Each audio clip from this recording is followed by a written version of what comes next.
For this tutorial, I'm going to be using Knit Picks Curio. It's size 3 thread.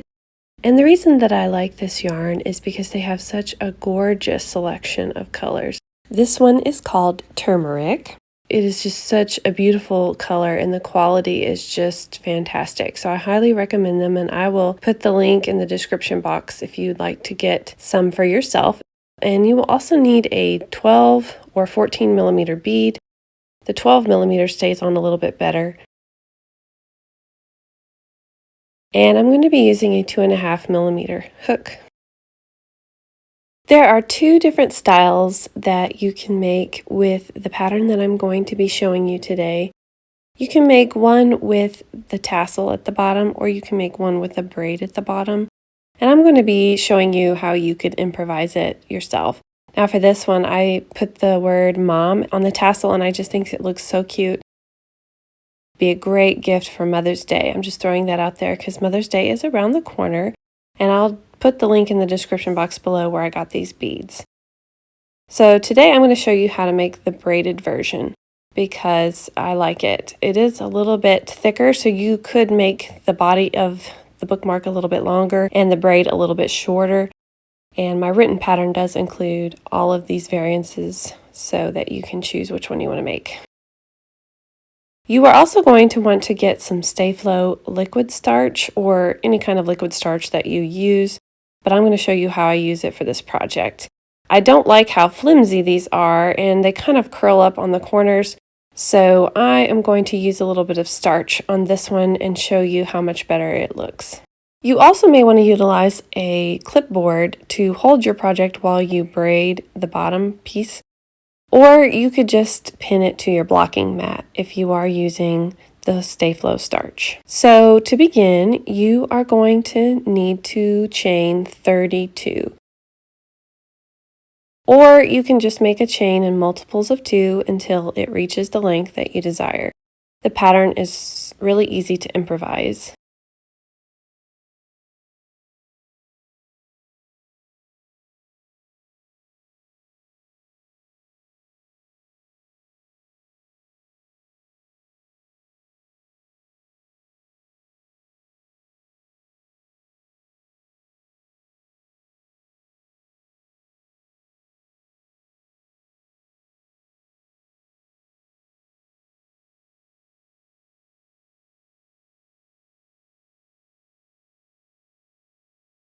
So here I've got my chain of 32, and I'm just going to show you so that you understand this is multiples of 2, and again this is going to be the body of the bookmark. So if you want it to be a little bit longer, just keep chaining in multiples of 2 until you get your desired length. Now we are going to turn, and working into the backbone of your stitch, we're going to skip the first stitch and make a single crochet in the next stitch. Chain 1, skip the next stitch, make a single crochet.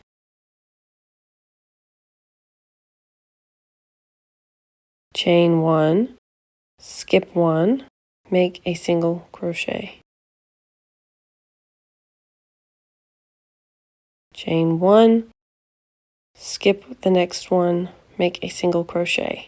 You're just going to continue repeating this all the way to the end of the chain, and I'll meet you back. So here I am at the end of the row. I have got a stitch to skip, and the very last stitch will be a single crochet. This is what your piece should look like.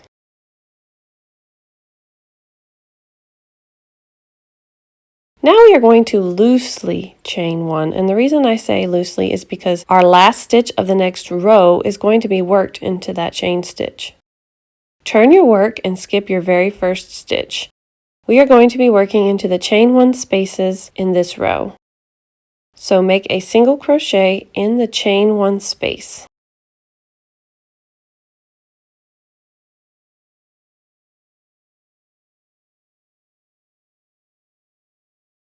Chain 1, skip the next stitch. Make a single crochet in the chain 1 space.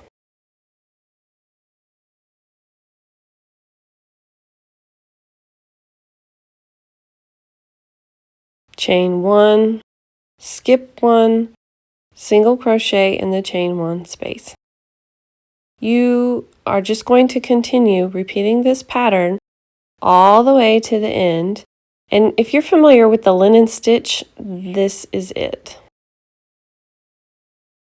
So I will meet you at the end. So here I am at the end. I've got a single crochet and a chain 1. And I'm skipping over this next single crochet. Now this single crochet appears to be the last stitch of the row, but we are not going to be working into the single crochet. We are going to be working into our turning chain.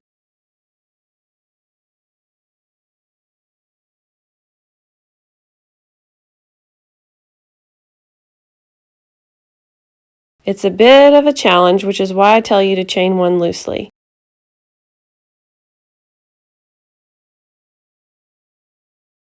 Now we are going to loosely chain 1 and turn.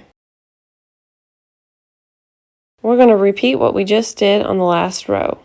Skip your very first stitch and make a single crochet in the chain 1 space.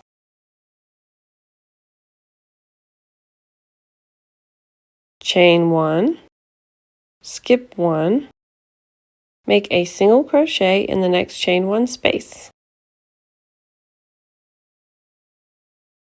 Chain 1, skip 1, single crochet in the chain 1 space. Chain 1, skip 1, single crochet. So of course you're just going to continue repeating this all the way across until you reach the end. So here I am at the end. I've got my single crochet and chain 1, and I'm skipping the last single crochet of the row, and I'm going to be working into my turning chain like I said before.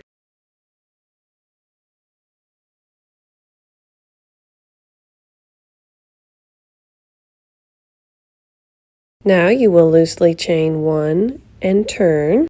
You should see the pattern forming here. You're just going to continue repeating the last row over and over until you have a total of 9 rows. And I'll meet you back. So here I have 9 rows completed. And now I'm going to measure it for you so that you know about how much mine measures. Mine is about 4.5 inches or close to 12 centimeters. And it's also 1.5 inches wide or 4 centimeters wide. Now I'm going to show you how to make this pointed aspect of the bottom of the bookmark. Chain 1 and turn so that you are working along the edge of the rows. So as you can see, there is 1, 2, 3, 4, 5, 6, 7, 8, 9 rows. And the reason I chose an odd number is so that there will be 4 single crochet, and then the middle stitch will be the 5th row, and then 4 more single crochet. And it's important because we're going to increase and make a point there on the 5th row.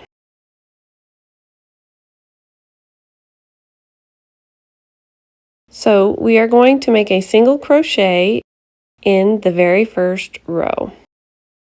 And we are also going to single crochet in the next 3 rows.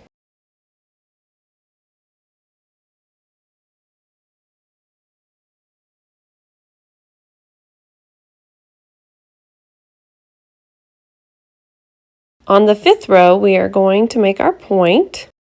So this will all be worked in the same stitch here.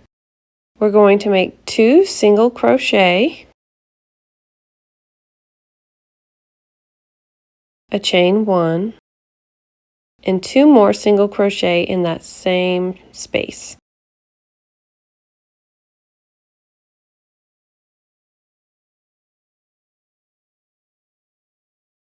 This is what your piece should be looking like.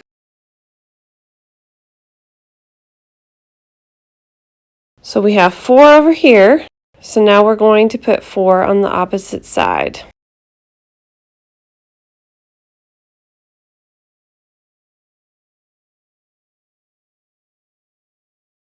We're going to single crochet in the next 4 rows.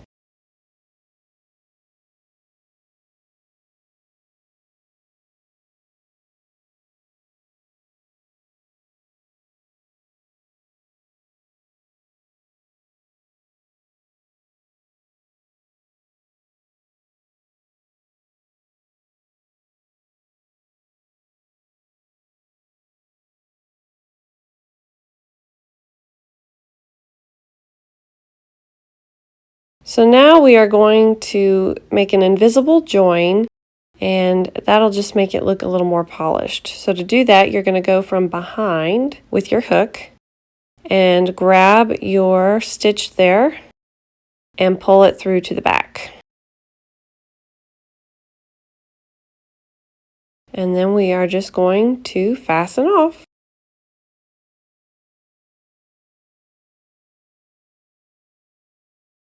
So this is what your piece should look like. You should have 4 single crochet and then your point and then 4 more single crochet. So go ahead and weave in your tails before moving on to the next step. For the next step, I'm going to be using this foam mat. It is the same material that blocking mats are made out of, but this is all I had on hand. This is actually my son's play mat. And as you can see, this is very flimsy. So here I have mixed my Stay Flow with a little bit of water. I didn't want it to be super stiff. So I used a measuring cup for medicine. I did 1 part water to 3 part solution. So as you can see, I have 20 milliliters here. I did 20 milliliters of just water, and then I did 60 milliliters of the solution. And I mixed it in here.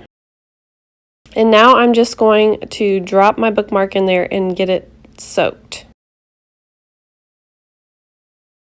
Once you feel like it's soaked, you're just going to gently wring out your piece. You don't want to have it too wet in any spots because it will create a film, almost like a hardened glue.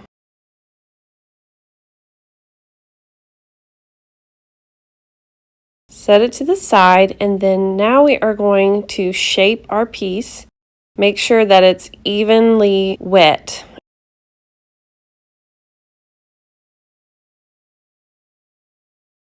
Now I'm going to pin my piece to the board. I'm shaping it as I go along, getting it just the way that I want it. And here I'm showing you, I decided to use a hairdryer because I wanted to get it done before my son woke up.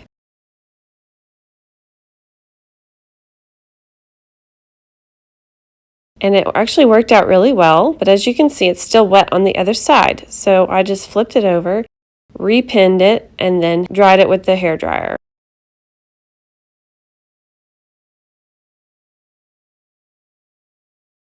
And as you can see, it's pretty stiff, but it still has a little bit of give, which is perfect. Now I'm going to repin it to the mat because I'm going to show you how to add the fringe at the bottom. So I'm going to put 2 strands per stitch. So there are 13 stitches, including the chain 1 space, so that makes 26. And I'm using a piece of cardboard that's about 6.5 to 7 inches wide. This is all I had. Or it's about 17 centimeters.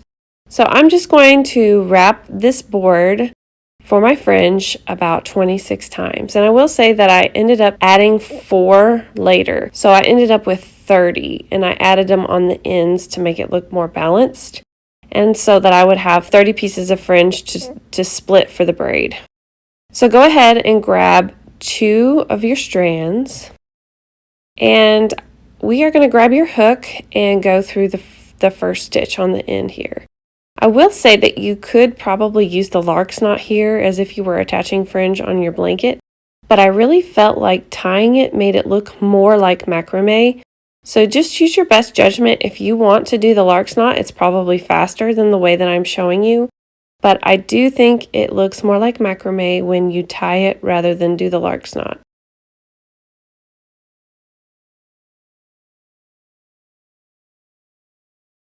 So I'm just going to show you a few more times.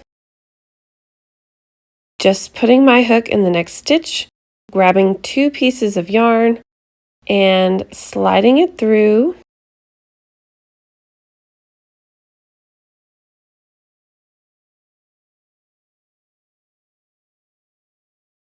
And then I'm just making the ends even and tying it once.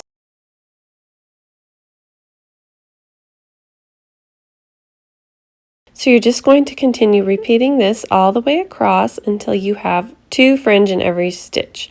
And I'm going to show you, this is how my braided one looks. I have 1, 2, 3, 4 braids. Also, you could make a tassel tail instead of a braid. Before I do my braid, I'm going to gently comb it out. I feel like this really makes a difference. I'm a perfectionist and I really feel like this makes it just look so much better.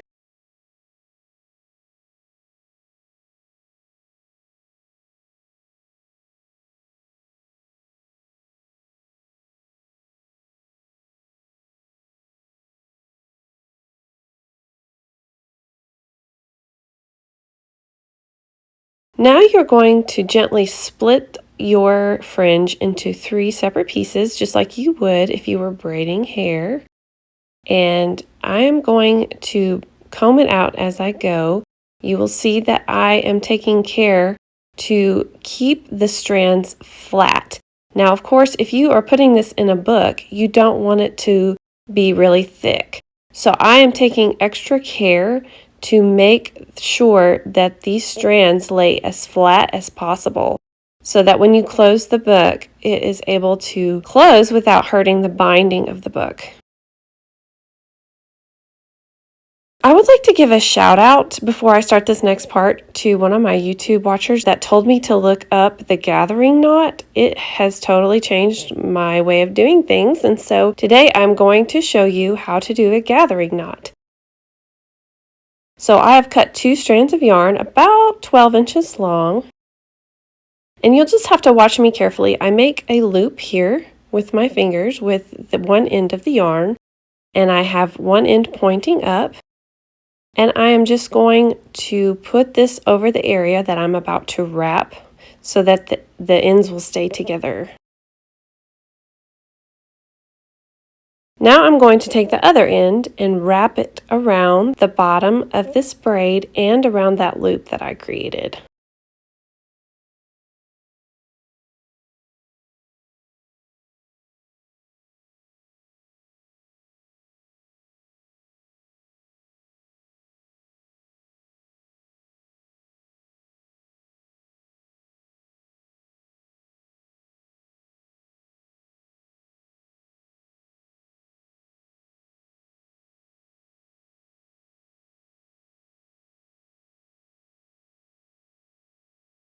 So once you're satisfied with the wrapping of the tails, you are just going to get your loop and take the end that you just used to wrap around and put it through that loop. Now you're going to stabilize that end and hold it down while pulling the opposite end up. This is going to create a knot and actually pull it underneath the area you just wrapped. Pull it really tight.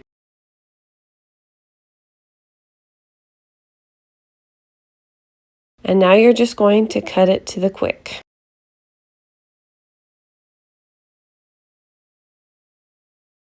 I'm going to comb it out one more time.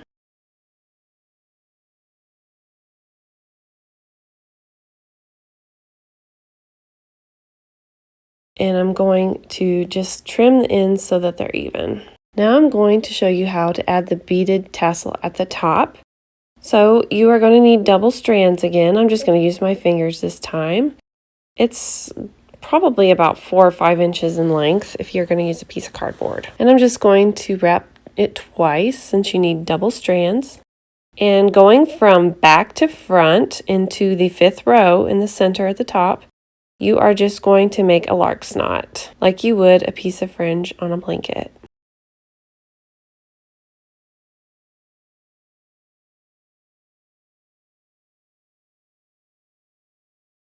and then just pull it tight. And then I'm just going to grab my bead and put it on my hook and grab the yarn and pull it through so that the bead is on the tails there. And then you're just going to knot the ends upon themselves so that the bead doesn't come off. That's the reason I use the double thickness there.